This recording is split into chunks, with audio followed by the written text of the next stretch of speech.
Restnya secara rohani, rest area itu namanya doa. Jangan kau skip ini. Ini adalah hari peristirahatanmu setelah Anda berusaha, mencoba, gagal, berhasil. Selalu sabatmu itu adalah doa, kalau perlu puasa. Di situ kita mengisi diri kembali dengan firman Allah. Itu adalah hari ke-1. Never begin anything without praying. Jangan pernah mulai apapun tanpa berdoa dulu.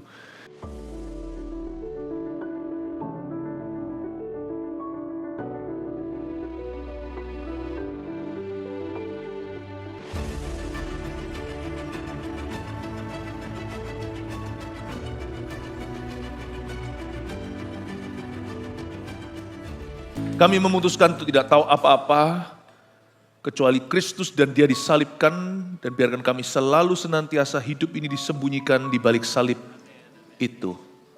Kami mau fokus Tuhan Yesus pada apa yang jadi panggilan hidup kami.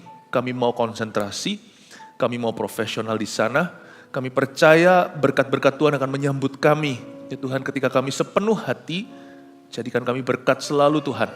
Termasuk hamba-Mu hari ini, ketika hamba-Mu fokus pada tugasku, Kau berkati jemaat-Mu. Makasih Yesus, I love you, we love you. Gereja ini terus senantiasa sampai selama-lamanya mengasihi-Mu Tuhan.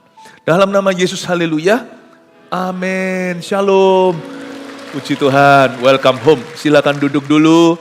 Firman Tuhan hari ini membahas soal karakter kepemimpinan, karena bulan Juli saya canangkan menjadi bulan kepemimpinan dan karakter pula. Kalau bicara soal kepemimpinan, bukan soal pekerjaan saja. Hidup itu adalah proyek dari Tuhan. Apa yang saya bagikan hari ini itu berlaku bagi semua jemaat, termasuk ibu rumah tangga, mahasiswa. Kepemimpinan, apalagi karakter Tuhan, itu berlaku dan berguna di dalam setiap aspek kehidupan. Dan hari ini saya juga mau menyampaikan di 2 kebaktian dari sekarang, bagaimana kita memulai suatu tugas atau memulai sebuah assignment dari Tuhan. Baik itu visi, baik itu ministry, proyek yang berhasil. Pokoknya kalau kita mau berhasil itu, it's important how you begin, that you must begin well. Harus memulai dengan benar. Seringkali kita mendengarkan, yang penting itu kita akhiri dengan baik.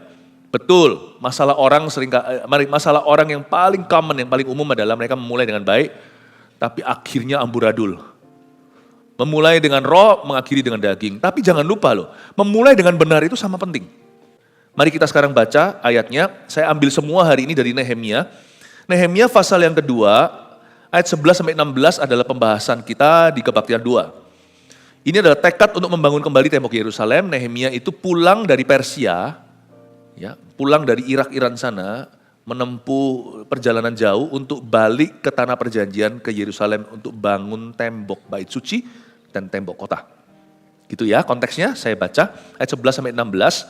Maka tibalah aku di Yerusalem sesudah 3 hari aku di sana, bangunlah aku pada malam hari bersama-sama beberapa orang saja yang menyertai aku. Aku tidak beritahukan pada siapapun rencana yang akan kulakukan untuk Yerusalem yang diberikan Allah dalam hatiku. Juga tak ada lain binatang kepadaku kecuali yang kutunggangi.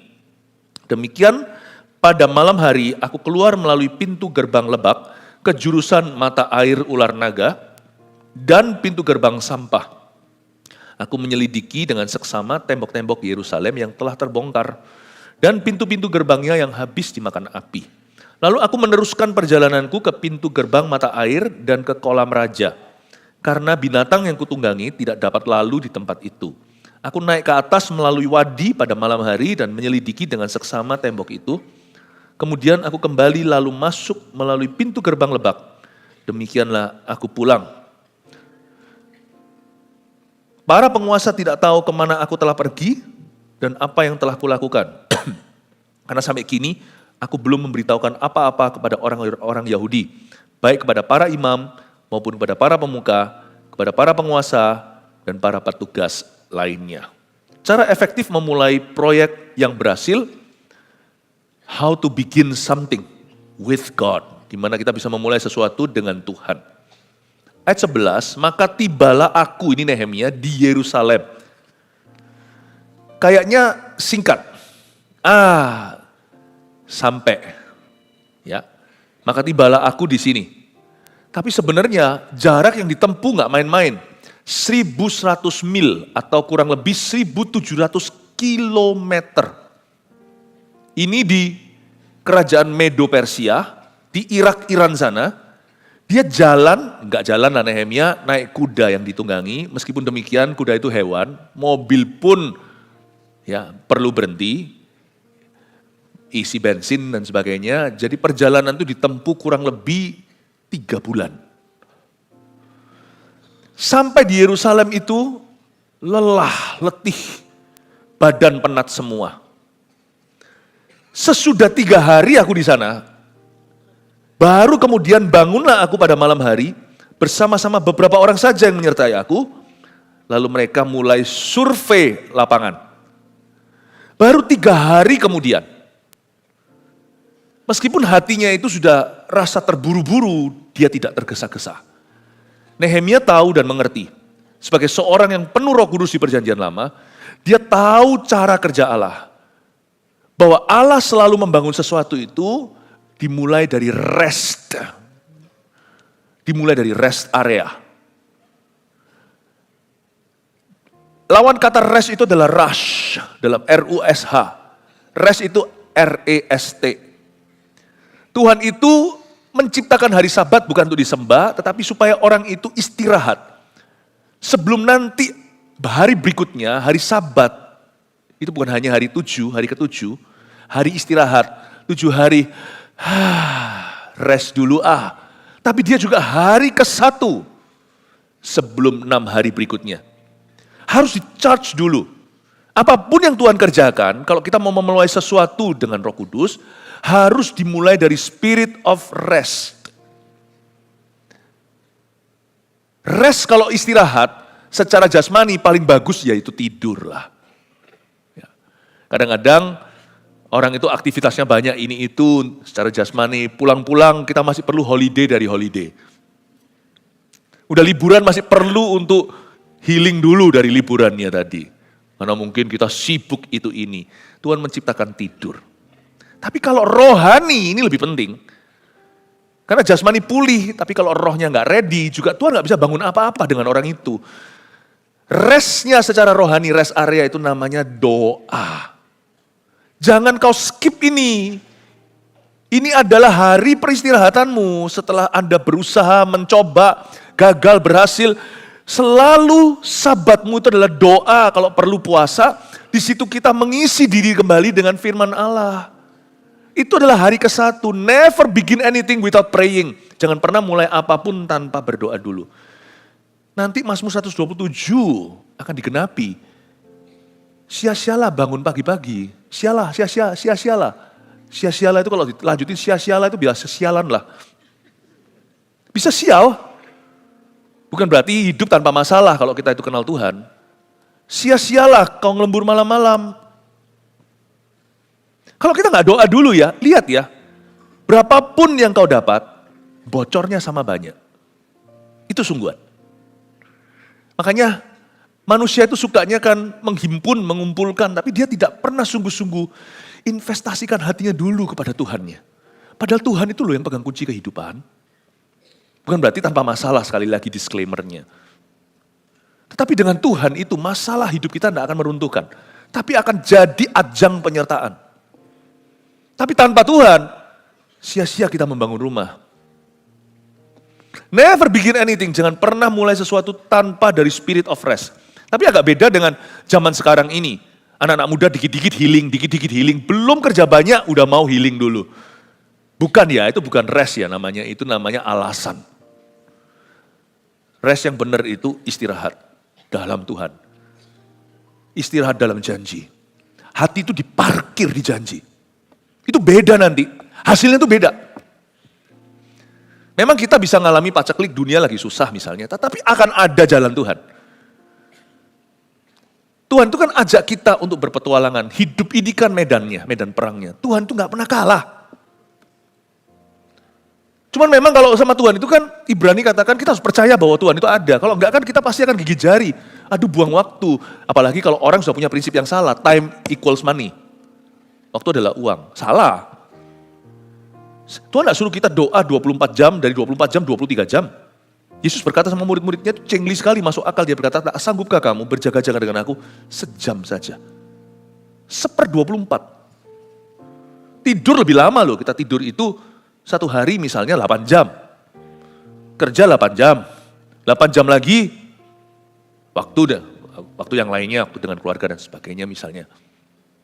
8 jam tidur. Tuhan gak suruh kita doa 8 jam. Manusia roh gak perlu selama itu, karena chargernya itu cepat. Anda punya charger yang lemot, punya charger yang cepat. Saya baru tahu karena saya ini gagap teknologi. Saya bilang, ada nggak ya charger yang cepat? Tancap sebentar aja, HP saya langsung cepat. Wow. Ternyata roh kita itu jauh lebih cepat. Kalau jasmani itu lebih lamban. Karena memang kan roh kita itu 2.0. Jasmani kita itu 1.0. Itu basic banget. Jadul nih badan ini. Makanya nanti suatu harus ditinggal. Nggak bisa ikut masuk ke sorga. Kurang canggih. 1 jam saja nggak sanggup kamu jaga-jaga supaya kamu jangan jatuh dalam pencobaan. Supaya nanti kamu jangan dirasuk setan tuh pikiran. Tidak sanggupkah kamu? Makanya ada salah satu cara Roh Kudus bekerja dalam bahasa Inggrisnya nih. Kalau bahasa Indonesia kita nggak ada kata-kata ini. The Holy Spirit quickens. Kata quickens itu dari kata quick. Bukan hanya mempercepat, dia itu membangkitkan dalam kuasa. Dia itu pembangkit tenaga listrik. Wush! Turbocharge, itu benar. Roh Kudus itu kalau kita benar-benar online sama dia, benar-benar kalau sampai benar-benar kita itu terhubung dengan dia, ada banyak hal itu akselerasi dalam hidup kita. We don't live by sight, kita tidak hidup oleh penglihatan kita. Kalau kita mau lihat gini, market dan sebagainya, nggak mulai-mulai kita. Dari zaman pandemi sampai sekarang nggak mari-mari, nggak selesai-selesai. Saya pernah ngasih nasihat seorang jemaat, saya berdoa dan berkata, kalau Anda mau tunggu dan lihat, sampai kapanpun Anda tidak akan melangkah. Bukan berarti kita gegabah ya, nanti dalam ayat-ayat yang saya akan bacakan ini, di sini ada bagian kita, survei lapangan. Jangan ngawur. Tidak ada namanya luck. Tidak ada namanya keberuntungan. Dalam Tuhan tidak ada rumus untung-untungan. You don't need to get lucky. Justru kalau kita gini sama Tuhan, Tuhan gak akan gitu sama kita, gak akan lepaskan. Kalau kita hitungan sama Tuhan. Apalagi hitungan soal doa. Firaun itu harusnya diberkati loh. Memang dia pernah jajah itu mestinya beda. Tapi memang Tuhan keraskan hatinya karena memang Tuhan hendak menghukum orang ini. Bukan berarti Tuhan jerumuskan dia, tapi Tuhan tidak akan tobatkan dia. Benar. Kalau Tuhan tidak tekuk hatimu tidak akan lunak. Itu Firaun, kalau saya jadi Firaun ya. Lepaskan umatku supaya mereka menyembah aku. Musa itu hanya minta 1 weekend. Musa itu hanya minta 1 akhir pekan. Dia tidak minta orang Israel keluar.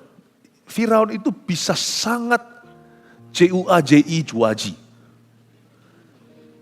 Perhitungan sama Tuhan, enggak, tidak ya, ogah. Musa itu hanya minta sebentar mereka keluar menyembah. Itu Mesir diberkati loh. Itu dosa mereka 430 tahun menjajah anak Abraham itu diampuni. Tapi memang Tuhan keraskan hatinya karena memang ini orang-orang jahat luar biasa. Orang yang dari dulu mendukakan hati Tuhan. Tuhan bilang, ya sudah, aku biarkan kamu dalam kedegilanmu. Tambah keras itu hatinya. Harusnya kalau dia itu benar-benar mau ngalah sama Tuhan, masa sih Tuhan kita pernah kalah? Dan masa Tuhan kita tuh pernah mengalahkan orang dan menikmatinya? Siapa ngalah sama Tuhan? Tuhan akan ngalah sama dia. Lebih ngalah malahan. Di Kebaktian 1 tadi saya jelaskan. Nehemia itu hanya minta surat ke bupati dan minta kayu. Dikasih panglima-panglima perang dan tentara berkuda untuk lindungi dia. God gives you what you don't ask him. What you don't dare ask him. Tuhan memberikan padamu apa yang kau tidak doakan, apa yang kau tidak berani minta. Pandailah orang yang ngalah sama Tuhan. Saya kembali lagi ke sini, saya jelaskan kepada Anda ya. Ayat 11, maka tibalah aku di Yerusalem sesudah 3 hari aku di sana. Katakan 3 hari. Mungkin dia ada jet lag-nya menurut saya. Ya, itu jaraknya lumayan kan, perbedaan waktu. Atau bisa jadi memang dia sengaja malam hari dia bangun untuk survei lapangan supaya tidak mengekspos dirinya kepada musuh-musuhnya. Atau kepada orang-orang yang usil, yang iseng. Dia menghindari kontroversi yang belum waktunya terjadi. Nehemia tahu misi yang dia emban ini bahaya dan besar, beresiko dan tidak bisa menyenangkan segala pihak. Tapi jadi dia pilih malam hari. Sekali lagi bisa jadi karena jet lag. Tapi dia tunggu sesudah 3 hari. Dia nggak langsung terburu-buru keesokan hari atau besok lusa. Dia tunggu 3 hari. Dia pastikan dia tidur cukup, dia istirahat cukup. Dia pastikan dia doa cukup. Baru setelah itu dia melangkah dan dia pilih malam hari. Sekali lagi mungkin karena perbedaan waktu, tetapi dia bangun malam hari juga supaya dia tidak mengekspos dirinya sebelum waktunya. Bangunlah aku ayat 12 pada malam hari bersama-sama beberapa orang saja. Katakan beberapa orang saja. Yang ramping, memulai sesuatu jangan rumit. Tuhan tidak pernah memulai perkara besar itu dari perkara rumit. Segala perkara besar, perkara ilahi selalu dimulai dengan perkara kecil dan perkara sederhana. So it's okay to begin small. Saya tidak hanya bicara soal bisnis, anything, ministry dan segala sesuatu. Orang yang belum apa-apa langsung mau mulai besar, itu orang yang tidak berpikiran besar, itu berpikiran picik. Mimpi boleh besar. Yusuf misalnya, bermimpi suatu hari. Dia memberi makan dunia, sampai dia nggak ngerti artinya maknanya, dia melihat bulan, bintang, semuanya itu sujud pada dia, berkas-berkas itu semuanya menunduk ke dia. Dia nggak ngerti, dia bocah, dia masih bocil, bocah kecil. Tapi dia don't mind. Orang yang penuh kepenuhan Tuhan itu selalu welcome humble beginning. Dia selalu mulai sesuatu yang kecil. Dipercayai oleh sipir penjara, dirapiin tuh seluruh bui. Dia nggak peduli, ini kok nggak sesuai dengan mimpi, ini kok nggak sesuai dengan visi, ini nggak segede itu. Mulai dengan itu, mulai dengan ceklok dulu. Dia mulai dengan sesuatu. Dilakukan dengan sebaik-baiknya, seolah-olah itu saja dunianya, tidak ada dunia lain setelah ini. Betul, kita harus punya mimpi yang jauh, kita harus punya visi yang tinggi. Tapi janganlah kau tunggu sesuatu yang jauh atau sesuatu yang lebih besar dulu. Atau sesuatu yang lebih penting. Pentingkan apa yang ada di depanmu. Whatever is before you, that's from God. Apapun yang di hadapanmu itu dari Tuhan. Tuhan bisa menjanjikanmu lautan manusia. Sebelum lautannya, manusia harus kau orangkan. Kalau di depanmu ada seorang manusia, Anda tidak pedulikan, Tuhan akan memberimu lautan.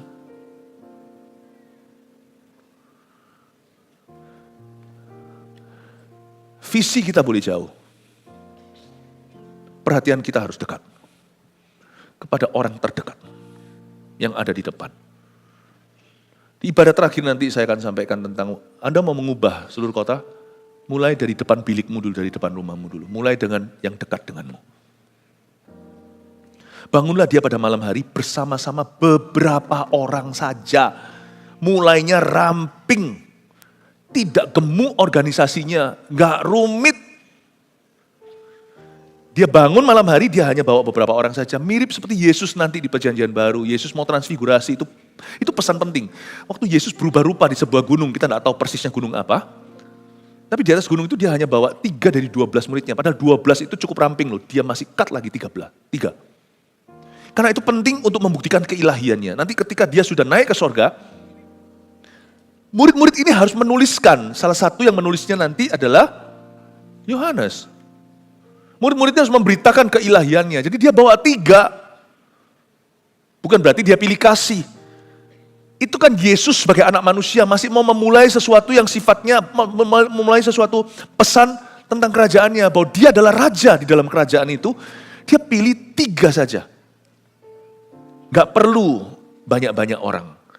Yesus membawa 3 muridnya saja. Ketika dia di Getsemani, lagi dalam kondisi paling sedih. Ketika dia berada di titik bawah. Dia hanya bawa 3. Jangan memulai apa-apa itu dengan belepotan. Jangan memulai apa-apa itu dengan serabutan.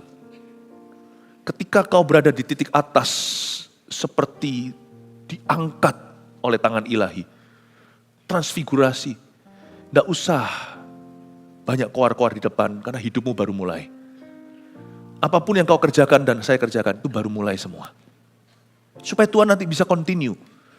Jangan kita besar pasak dari tiang, jangan kita habiskan peluru di sini. Ketika kita berada di titik bawah, jangan curhat kemana-mana. Semua orang belepotan dengan kotoranmu dan kotoranku. Kalau kesah kita, emosi kita sendiri yang belum kita bisa rumuskan, udah kita sebarkan. Disayangkan. Itu bukan cara Tuhan. Yesus ketika di Getsemani, dia bawa 3 only. Dan itu pun 3 tidur, dia jauh sepelempar batu jauhnya. Dan dia berdoa hanya dengan Bapa. Ketika dia di posisi tinggi, ditransfigurasi, ketika dia berubah rupa. Semua deterjen di dunia tidak bisa membasuh jubah menjadi putih seperti itu. Dia hanya bawa 3 undi. Dia tidak beritahu pada semua, oh ini masa jayaku, semua orang harus melihatnya. Mawas diri, karena Tuhan suka orang yang simple, sederhana, dan rendah hati. Itu pun juga kita nggak bisa sesimpel itu. Di zaman seperti ini sekarang itu apa-apa pasti menjadi public news. Anda dan saya harus belajar selalu untuk bisa buah roh number 9, nomor 9 itu. Kayak merek parfum aja ya. Jangan lupa to wear your number 9. Self-control. Tanpa ini bajumu bau. Tanpa ini baju bagusmu akan jadi sandungan buat orang. Tanpa ini baju compang-campingmu akan menjadi kutukan. Wear your perfume, number 9. Self-control, pengendalian diri. Mawas diri. Di zaman-zaman seperti ini. Penting sekali. Orang mengira buah roh yang namanya penguasaan atau pengendalian diri itu adalah limitation atau membatasi. Tidak menurut saya, itu justru akan membawa kita kepada berkat yang tak terbatas. Kalau kita tidak ngos-ngosan di sini, Tuhan akan membawa kita lebih tinggi. Amin Bapak Ibu Saudara. Bangunlah aku pada malam hari bersama-sama beberapa orang saja yang menyertai aku. Aku tidak beritahukan kepada siapapun rencana yang akan kulakukan untuk Yerusalem. Aku gak ngomong ke siapa-siapa. Rencana yang masih akan kulakukan untuk Yerusalem. Kalimat berikutnya, yang diberikan Allahku dalam hatiku. Juga tak ada lain binatang kepadaku kecuali yang kutunggangi. Saya ulangi, aku tidak beritahukan pada siapapun, kata Nehemia, rencana yang akan kulakukan untuk Yerusalem. Berarti kita harus punya rencana. Apapun bidang yang Anda laksanakan, pastikan kita punya perencanaan. Dalam perencanaan itu Yakobus katakan, libatkan Tuhan. Kalau enggak rencana kita kan sekuler banget. Karena kita sudah kerja di dunia sekuler. Rencana kita apapun juga, baik kita itu yang di dunia sekuler maupun yang kerja di gereja, harus selalu melibatkan Tuhan. Tuhan selalu number 1, apa-apa itu selalu harus nomor 1. Aku harus memuliakan Tuhan dengan pekerjaanku. Lalu buat perencanaan, kalau kita tidak merencanakan, maka kita tidak punya kayu bakar untuk nanti api itu turun. Alkitab mengatakan, serahkanlah perbuatanmu kepada Tuhan, saya kutip Amsal. Maka akan terlaksanalah rencanamu. Saya akan berikan pencerahan atas ayat ini di dalam hati Anda. Roh Kudus yang akan memberikan itu. Serahkan perbuatanmu itu berarti harus ada sesuatu yang kau buat. Sesuatu yang kau rencanakan. Ya. Ketika kita serahkan itu ke Tuhan, ada kata terlaksanalah. Kata terlaksana itu berarti bukan hanya rencanamu yang bagus itu bisa terjadi, tapi nanti ada faktor Tuhan di dalamnya yang tidak kau duga. Kau minta sekian, Tuhan bawamu sejauh itu. Kata terlaksana itu bukan pas-pasan, karena kenalilah karakter Allah yang kau sembah. Tuhan tidak pernah memberikan kepada kita persis yang kita minta. Bukan berarti selalu beda. Itu yang membuat Tuhan seringkali disalah mengerti. Banyak orang itu kan dengarkan fitnahan setan tentang Tuhan. Tuhanmu gak peduli. Kau minta apapun gak akan dikasih. Pasti dikasihnya yang lain. Atau Tuhan itu seringkali lamban. Tidak kunjung jawab doamu. Selalu terlambat. Ya salah sendiri kalau kita mau dengerin setan. Makanya iman kita negatif terus. Padahal hanya sekali 2 kali doang.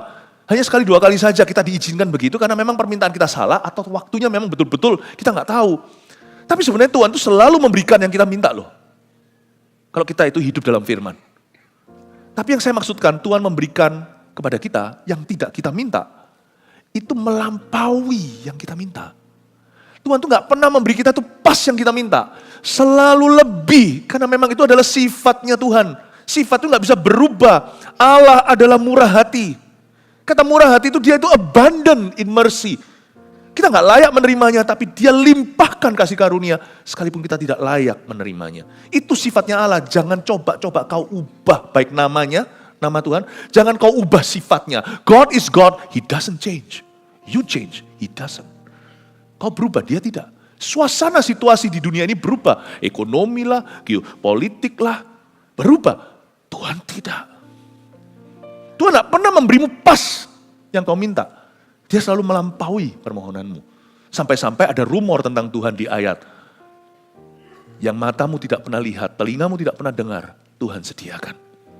Bagi orang yang mengasihi Dia.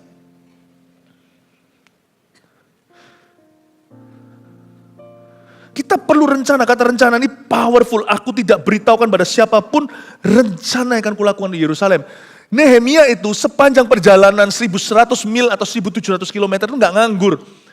Rencana, dan orang itu masalah, ini kekurangan, ini juga menjadi pencobaan orang yang punya rencana. Yaitu sesampai di situ dia mau langsung eksekusi rencananya. Nah, kau bisa punya rencana, tetap harus tunggu divine timing, waktu ilahi. Dia nggak langsung keesokan hari atau besok lusa. Menurut saya, kalau dia istirahat sehari cukuplah. Ya, apalagi Nehemia kan banyak asistennya. Pastilah dia taruh-taruh, bongkar koper segalanya masuk perlu 3 hari. 3 hari kemudian itu pun malam hari. Masih ada setengah hari. Masih ada sepanjang hari. Malam hari dia baru keluar. Berarti dia ada 3 hari penuh. Ngapain tuh? Dia pastikan dia istirahat. Dia pastikan dia tenang. Dia pastikan dia penuh dengan doa. Dia pastikan otaknya sudah gak jet lag lagi. Karena dia tahu semua badan tubuhnya ini adalah senjata kebenaran. Atas sampai bawah itu peluru keadilan. Dia gak bisa masuk dalam sebuah tugas. Otaknya itu masih belum fresh. Saya juga menolak kok. Kalau saya disuruh orang ngasih jawaban sekarang. Menurut Pastor Philip gimana? Kalau saya tahu saya beritahu. Kalau enggak saya beritahu, kasih saya waktu. Saya mau doa dulu. Atau kadang-kadang saya bisa ngomong begini sama satu orang itu. Saya pernah lihat matanya terbelalak, dia berkata nggak dapat jawaban yang nggak dia harapkan. Saya bilang tunggu ya. Kalau saya kasih kamu jawaban sekarang itu semuanya akan second best. Karena otak saya sekarang penuh. Kasih saya waktu. Saya nggak tunda sampai 20 tahun lagi. Kasih waktu sore ini, saya akan memberimu jawaban. Waktu otak saya nanti tenang. Saya tahu the best idea, ide terbagus. The best strategy, strategi terbagus. The best wisdom, hikmat terbaik, itu seringkali muncul dari ini, yang tenang. Saya nggak berani ambil keputusan tanpa doa. Tapi saya nggak mau berdoa kalau harus ambil keputusan. Nah kan buang waktu, orang butuh keputusan di depan saya bilang tunggu dulu ya, kasih aku waktu setengah jam, 1 jam doa. Ya itu berarti urusanmu. Kok nggak doa loh dari pagi? Makanya itu setiap kali pagi, subuh saya doa dulu. Karena saya tahu setiap hari selalu mengundang, selalu terkandung di dalamnya banyak keputusan yang harus saya buat. Orang yang wise akan selalu berdoa sebelum hari dia jalani. Karena dia tahu setiap hari itu menentukan. Saya kalau doa itu selalu punya 2 hal yang terbuka. Alkitab selalu terbuka di meja saya dan agenda saya selalu terbuka. Saya selalu berdoa dengan keduanya. 1 firman Tuhan, 1 rencanaku. Ku gabungkan dalam doa, Lord, lead me. Tuntun aku. Kalau Anda adalah seorang pemimpin, termasuk kalau bukan dalam konteks perusahaan atau pelayanan. Tapi kalau di bawah Anda ada 2 anak, 3 anak, itu semuanya masa depan anak. Itu pengaruh loh orang tua. Orang tua itu pemimpin. Orang tua itu adalah the best 2 spies atau 2 pengintai yang terbaik dalam kehidupan putra-putrinya. Jodoh apa segalanya, karir suatu hari, sekolah, jurusan, everything. Harusnya anak akan menimba hikmat daripada orang tuanya. Anda mesti harus benar-benar bawa ke hadapan Tuhan. Lord, lead me. Lead me. Seorang pemimpin harus berdoa dengan Alkitab terbuka. Papa mama harus dengan agenda terbuka.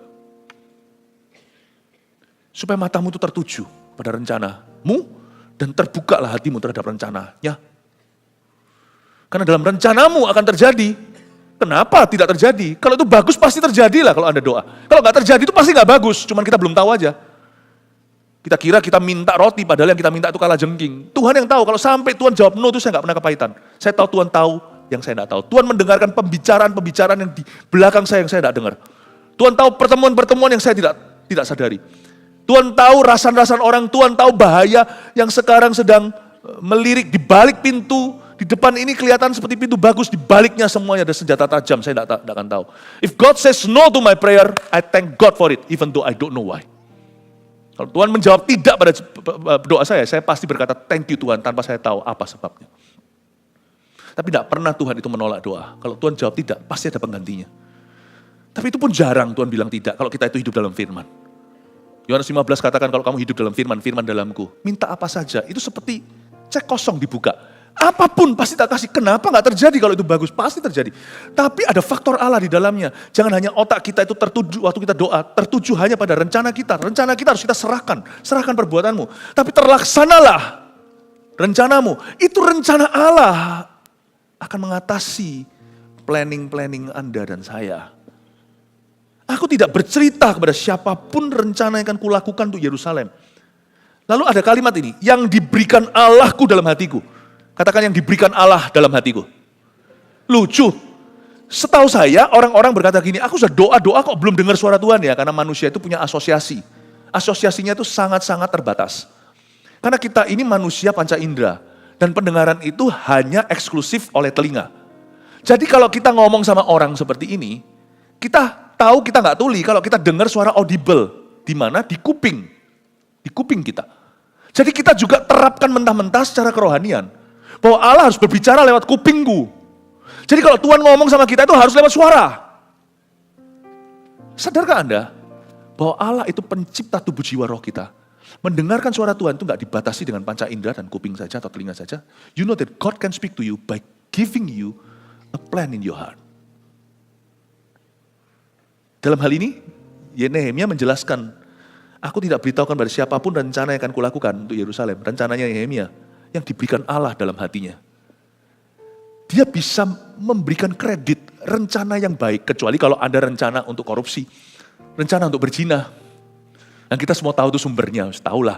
Kalau Anda lihat pohon itu buahnya semangka, ya kita tahu itu pohon semangka. Kalau kita tahu yang dibuahkan kejahatan, ya kita tahu itu dari roh jahat. Kecuali kalau kita mikirkan rencana jahat. Tapi kalau tiba-tiba saya doa, di hati saya berbuah suatu rencana, ada keinginan untuk melaksanakan sebuah rencana. Kemarin super conference juga sama. Kita sudah lalui gini baru kita berani bicara kan. Kalau enggak kan ngaku-ngaku dari Tuhan, buktikan. Sudah lewat kan banyak orang berkata, aduh tahu gitu aku pergi ya. Ya sudah, makanya harus beriman. Kan saya sudah beritahu dari dulu kalau saya tidak pernah iseng adakan sesuatu. Tiba-tiba muncul di rencana hati. Harus adakan konferensi yang begini. Tujuannya adalah, klimaksnya adalah nanti benar-benar mengucapkan berkat untuk keturunan anak-anak. Berbahagia ya anak-anaknya ada di sana saat itu. Ada rencana. Saya tahu saya nggak iseng. Saya nggak nganggur. Dan saya orang berdoa. Saya nggak nunggu sampai muncul sesuatu rencana, kan bahayanya gini. Kita ini muncul rencana dulu lalu kita timbang. Saya tanya, apakah ini rencana dari Tuhan? Kalau orang sudah doa dulu, dia nggak tanya itu rencana dari Tuhan nggak. Karena Tuhan nggak mungkin orang yang berdoa terima setan. Nggak ada orang yang berdoa kepada Tuhan itu terima setan. Saya nggak nunggu sampai ada rencana di hatiku, saya bawa dalam doa. Saya berdoa sebelum hatiku bisa berencana, supaya nanti semua rencana yang muncul di hatiku, aku tahu dari siapa. Semua keinginan, kemauan, kerinduanmu itu bisa dari Tuhan. Kecuali, makanya itu ada seat belt of truth, ada yang namanya sabuk pengaman kebenaran. Kita tahu kalau tiba-tiba ada rencana busuk, rencana untuk memecah belah, untuk menusuk orang dari belakang. Nah kita tahu itu semuanya sumbernya, udah gak usah tanya sama Roh Kudus. Baca aja Alkitab kita tahu, ini sabuk pengaman. Tapi saya punya satu kebiasaan, hati ini saya penuhi dulu dengan doa, sebelum dia bisa berencana. Makanya saya dahului, waktu hati masih kucek-kucek mata, baru bangun tidur, saya sudah penuhi dengan Roh Kudus. Supaya sepanjang hari nanti, emosiku, keinginanku, imajinasiku, kemauanku, semuanya sanctified, semuanya dikuduskan. Supaya itu semuanya inspirasi dari Tuhan. Hatiku itu sudah teratur, sudah ada pilotnya. Dari awal sudah kemasukan firman, gak akan liar kemana-mana. Celakalah orang yang kosongan. Teh kosong gak apa-apa. Nah satu teh kosong artinya teh tawar. Hati kosong jangan. Nanti muncul rencana, kita bingung ini dari Tuhan atau bukan. Gak gitu caranya beroperasi manusia rohani. Manusia rohani itu selalu early, bukan hanya bicara soal pagi. Manusia rohani itu selalu mendahulukan Tuhan sebelum apapun masuk dalam hatimu. Tuhan yang jadi saringnya. Karena itu Nehemia sebagai orang berdoa dia tahu, aku gak cerita sama siapapun. Rencanaku untuk Yerusalem, karena aku tahu rencanaku itu datangnya dari Tuhan, diberikan oleh Allahku dalam hatiku. Powerful. God doesn't have to speak through your ears. Dia harus bicara lewat telingamu. Kesalahan banyak orang dalam mengartikan apa artinya mendengar suara Tuhan itu harus lewat kuping kita soalnya. That's not true. Tuhan bisa bicara lewat seluruh keberadaan kita. Manusia roh kita, imajinasi kita, ide. Tuhan bisa bicara luas dan lebar. Secara fisik, lewat pengalaman hidup, lewat nabi, lewat nubuatan, lewat pengajaran, lewat firman yang ku baca sendiri. Tuhan itu bisa bicara. Kalau hati kita sudah penuh dengan Roh Kudus, kita peka. Bahkan hati-hati loh ya. Kadang-kadang kita kepingin sesuatu, itu bisa dari Tuhan. Kalau Tuhan sudah tuntun kaki, saya bolak-balik. Begini, misalnya sama istri saya, tiba-tiba kepingin, gak pernah kepingin ke situ. Ke sana, ketemu sama jemaat, terus jemaat bilang, saya sudah punya firasat. Hari ini saya ketemu Pastor Philip, loh, masa harus pakai firasat? Kita ya sudah di sini-sini kok. Tapi ternyata Tuhan juga bisa jawab doa. Kok bisa kami ada keinginan ke sana? Ketemu, terus singkat cerita doakan sesuatu terjadi. You see?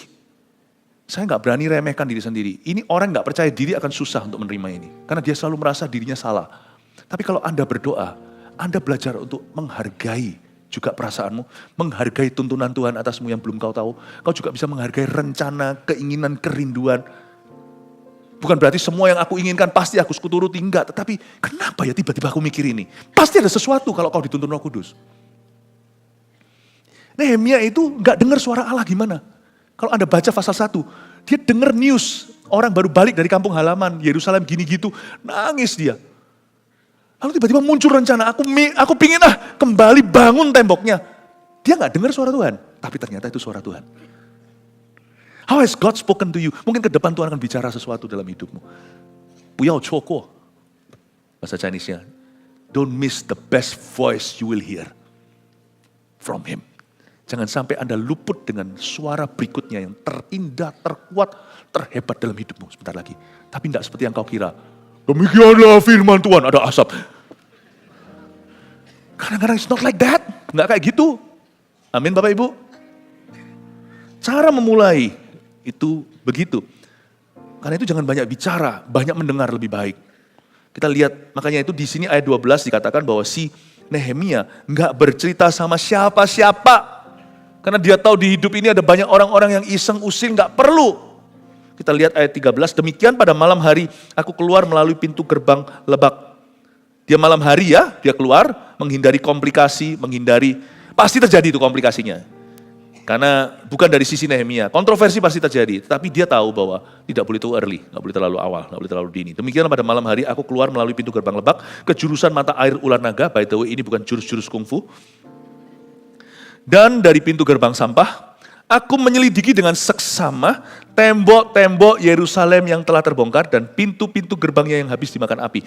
Coba garis bawahi di ayat 13, aku Nehemia ini menyelidiki dengan seksama. Itu nggak asal-asal, rumor, here says, there says, apa kata orang, desas-desus, enggak. Nehemia punya satu prinsip yang luar biasa. Gua nggak lihat, gua nggak percaya. Ini bukan terhadap Tuhan ya, terhadap news. Nehemia bukan tipe orang yang gampang kemakan hoaks. Nehemia adalah tipe pemimpin, dia punya karakter yang demikian matang, leadership. Makanya leader kayak gini itu lebih mudah di follow. Karena orangnya itu tidak tipis telinganya. Dia bisa membedakan ya, fake news atau kabar palsu dengan kabar asli. Dia selalu tunggu yang official. Ini Nehemia itu orang yang tidak tergesa-gesa. Orang seperti ini bisa memimpin perusahaan, bisa memimpin kerajaan, bisa memimpin keluarganya. Orang seperti ini bisa memimpin orang lain. Aku menyelidiki dengan seksama, garis bawah itu menjadi prinsip hidupan saya juga. Selidiki dengan seksama. Perlu turun ke lapangan sendiri. Kalau mau lihat sesuatu lebih jelas, lihat dengan mata kepala. Tembok-tembok Yerusalem telah terbongkar. Aku menyelidiki di Yerusalem dengan seksama. Dia turun tangan, turun lapangan, cari fakta, survei secara teliti. Dia harus dapatkan namanya first hand info. Dia bukan dapatkan second hand. Ya, kalau beli mobil yang pre-use sudah pernah dipakai, dia harus dapatkan news itu first hand, tangan pertama. Dia turun ke lapangan, dia lihat. Tipe orang kayak gitu karena dia tidak boleh mengizinkan suatu dusta atau tipu daya. Tidak boleh sesuatu subjektif karena misi yang dia emban dan proyek yang dia kerjakan itu butuh objektivitas. Dan saya suka sekali Nehemia itu. Dia turun gitu bukan hanya dapat info karena dia mau membuat rencana. Rencana yang dia buat bukan hanya penuh doa, tapi juga penuh dengan riset yang baik. Dia tidak untung-untungan sifatnya, namanya no tedious planning, tidak ada perencanaan yang rumit. Dia hanya menargetkan one plan, simple plan, dan eksekusi. Dia hanya butuh satu rencana sederhana untuk beraksi. Ini orang ya, namanya efisiensi dalam segala keputusannya. Kebanyakan orang ini saya nggak bicara tentang keputusan perusahaan, profesional apa enggak. Ini namanya tata hati. Orang ini kalau mau membuat keputusan apa-apa itu hatinya itu bersih, objektif. Ini orang saya kagum banget. Ini orang yang sangat tertib. Membuat keputusan itu, pertama dia jelas dengan Tuhannya. Lalu dia membuat keputusan itu benar-benar dari hati yang jernih murni sekalipun dia tidak maha tahu. Dia lakukan dengan sebuah keyakinan, God is with me. Tuhan dengan aku. Saya suka Nehemia. Andai kata kita semua bisa menjadi orang Kristen yang jernih, bersih hati, tahu menjaga hati kita dengan segala waspada. Aku menyelidiki dengan seksama. Ayat 14, lalu aku meneruskan perjalananku ke pintu gerbang mata air dan kolam raja. Karena binatang yang kutunggangi tidak dapat lalu di tempat itu, dia naik kuda. Aku naik ke atas melalui wadi pada malam hari dan menyelidiki dengan seksama tembok itu. Kemudian aku kembali lalu masuk melalui pintu gerbang lebak. Demikianlah aku pulang. Jadi dia mulainya adalah melalui pintu gerbang lebak, pulangnya melalui pintu gerbang lebak. Tapi waktu dia meneruskan perjalanannya, mau naik lagi ke atas melalui pintu gerbang mata air dan kolam raja, binatang yang dia tunggangi nggak bisa ikut sama dia, nggak dapat lalu di tempat itu. Mungkin tembok-temboknya kan runtuhnya itu nggak jelas, ya. Mungkin ada tembok-tembok tertentu yang nggak bisa dilewati kuda. Mungkin kalau dilewati keledai masih bisa. Tapi dia kan nggak bawa banyak kuda, dia nggak pakai ara-araan gitu.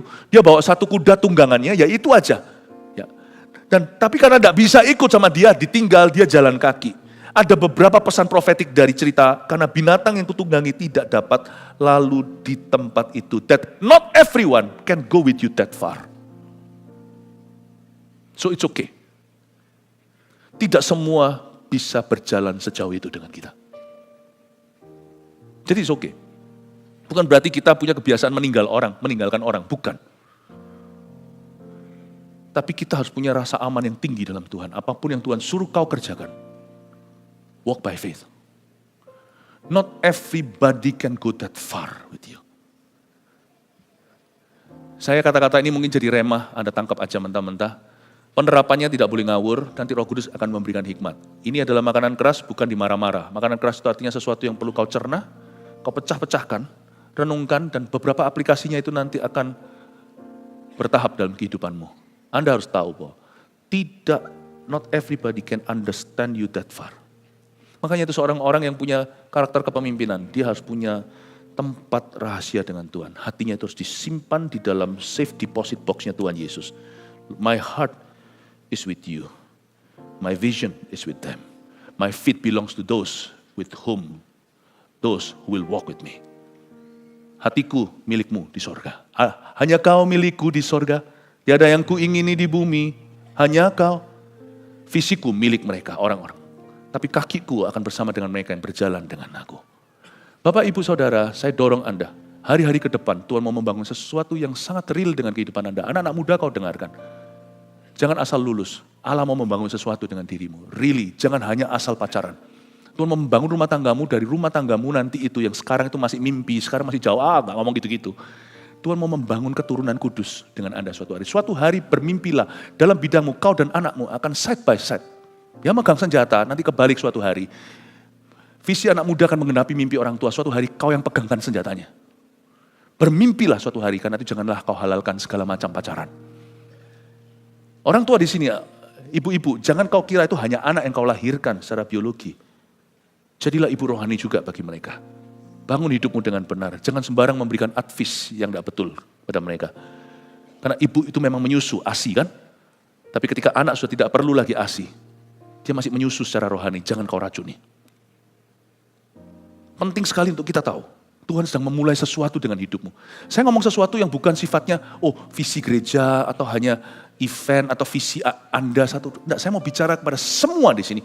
God wants to build something real, sesuatu yang real dan genuine dengan setiap kita. Katakan amin. Katakan pada kanan kiri, ya Tuhan mau membangun sesuatu yang genuine, sesuatu yang apa ya genuine itu ya?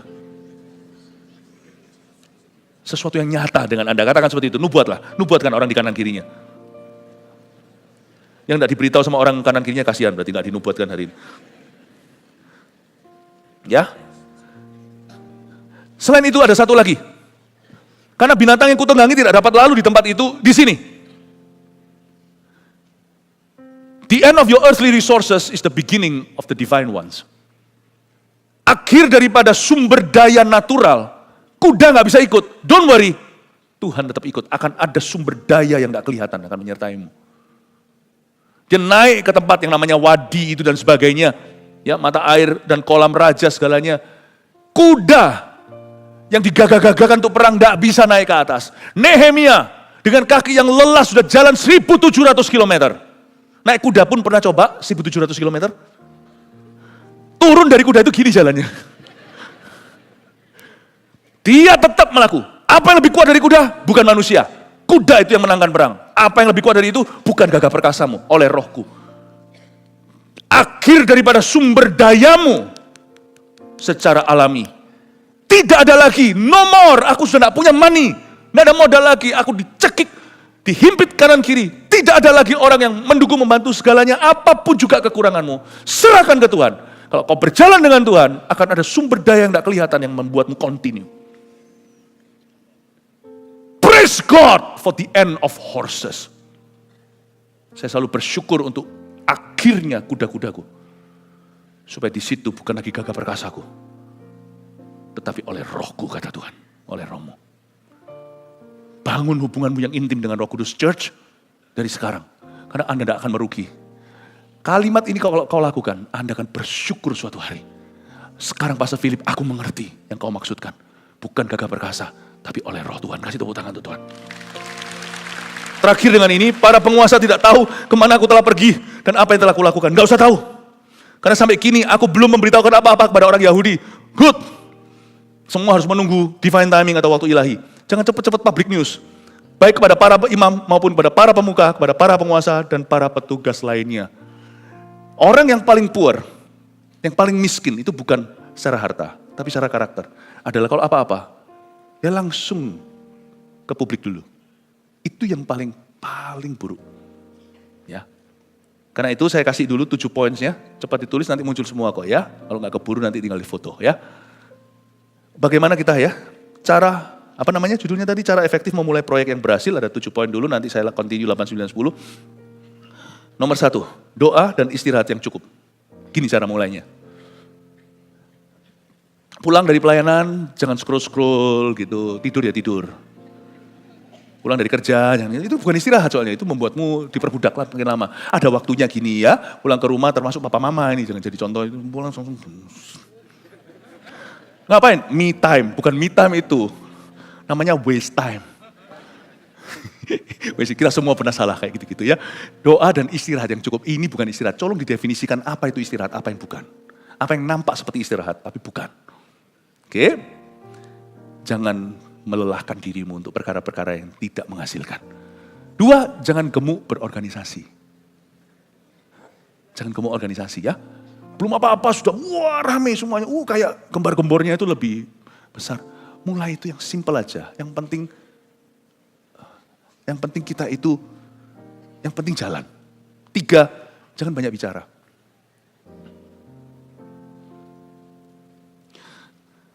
Jangan banyak bicara. Tadi itu loh, dari semua ayat ini kan Anda baca apa? Temukan satu kesamaan. Aku belum beritahu, aku nggak ngomong ini. Para penguasa, pemuka nggak tahu. Mereka belum kuberitahu sampai gini. Udah, jangan banyak bicara. Don't talk too much. 4, hindari komplikasi atau kontroversi. Enggak, kita hindari pun pasti akan terjadi. Pasti akan terjadi, karena di dunia yang penuh dengan iri itu akan terjadi. Jadi minimalis, bukan dimaksimalkan karena ketidakpekaan. 5, dapatkan survei dan informasi yang akurat. Kalau mulai apa-apa itu selalu survei dan informasi yang akurat. Di sini bahaya kita, di nomor 5 ini adalah takut. Karena takut itu melumpuhkan. Kalau sekali kena virus ini, Anda sudah paralyzed, sudah lumpuh. Karena itu penting kita itu punya iman. Karena iman menjaga kita untuk tidak takut. Sehingga nanti pikiran kita tidak terganggu ketika kita menerima informasi-informasi. Nomor 6, mulai dengan satu rencana dan tindakan yang nyata. Itu lebih penting. Nggak usah rencananya itu banyak, kelakuannya nggak ada. Mendingan satu rencana, tindakannya nyata. Follow up itu lebih penting atau sama penting dengan planningnya. 7, tunggu waktu Tuhan sebelum ke publik. Hati-hati, hari-hari ini, zaman ini banyak sekali yang namanya media sosial ini itu, bahkan PP pun, personal profile pun bisa jadi. Misalnya kalau kita belum bisa kelar nih. Kita sendiri belum beres di depan Tuhan. Kita sendiri belum masuk hadirat Tuhan untuk bisa settle score atau untuk bisa sort out atau untuk bisa memilah-milahkan. Kalau kita apa-apa langsung ke publik, nanti munculnya gini. Dasar orang itu memang begitu. Nah, masalahnya kalau Anda punya di dalam kelompok di dalam telepon Anda itu Anda punya ada save nomornya orang itu ada 100 orang. Nah 100 itu kan semuanya orang. Dasar orang ini orang yang mana? Kan aku bukan monyet. Kan kita semua juga orang. Jadi orang berpikir-pikir ini apa, siapa? Itu hal-hal yang sia-sia. Tunggu waktu Tuhan sebelum ke publik. Selalu kita itu gunung yang lebih besar di bawah permukaan air daripada yang nampak di luarnya. Nampak di luar moderat, tapi di bawah sana itu karakter semuanya. Bapak Ibu Saudara, kalau kita bisa begini, your life will be peaceful. And I'm sure whatever you do will be successful. Kalau kita lakukan ini, apapun juga yang kita lakukan, seperti Mazmur pasal 1, akan berhasil. Itu bagi orang yang merenungkan. Orang yang dalam, a deep Christian. Itu apapun yang dia kerjakan, pasti akan berhasil.